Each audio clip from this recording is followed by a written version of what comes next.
Assalomu alaykum azizlar, Opus kanaliga xush kelibsiz. Sizlar bilan Temur Malik va bugun yana biz rubrikamiz bo'yicha, ya'ni Essential Phrases rubrikasi bo'yicha yangi frazani o'rganamiz va bugungi bizning frazamiz vanish into thin air bo'ladi.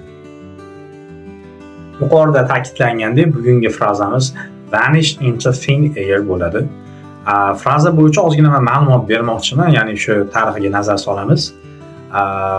Bu fraza birinchi bor Shekspirning Othello asarida ishlatilgan, aytilishi bo'yicha 1604-yilda ishlatilgan ekan.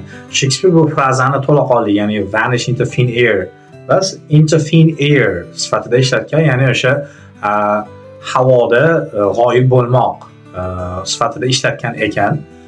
Vaqtlar o'tib, aytilishicha 1822-yili Edinburg nashriyotida Rossiya va Turkiya o'rtasida bo'layotgan ziddiyatlarni, o'sha ziddiyatlar to'g'risidagi xabarni o'sha havoda yo'qolishi degan ma'noda vanish into thin air, ya'ni havoda bu xabarlar yo'qoladi degan ma'noda ishlatilgan ekan.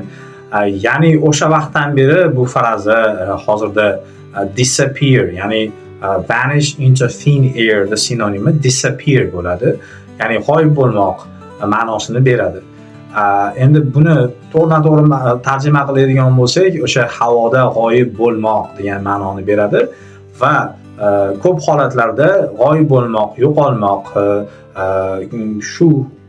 shu ma'nolarda beradi.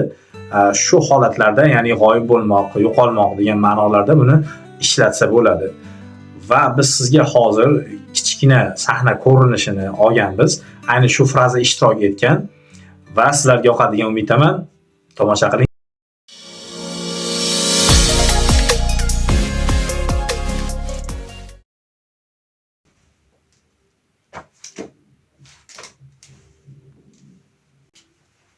Hey, what happened? What are you looking for? I guess I have lost my keys. Didn't you see them? No, I did not. Can you help me to find them? Yeah, sure. A few moments later. Oh my gosh, it seems they vanished into thin air. Where are they?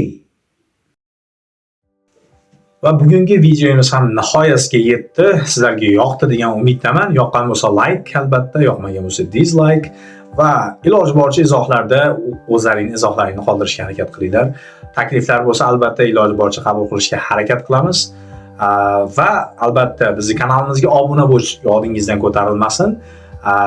Va qo'ng'iroqchani bosib qo'ying. Agar sizda shu kanal bo'yicha qanaqadir yangiliklar kelib turishini xohlasangiz, yangi videolar chiqqanda xabardor bo'lib turishni xohlasangiz, albatta qo'ng'iroqchani bosib qo'yishingiz kerak bo'ladi.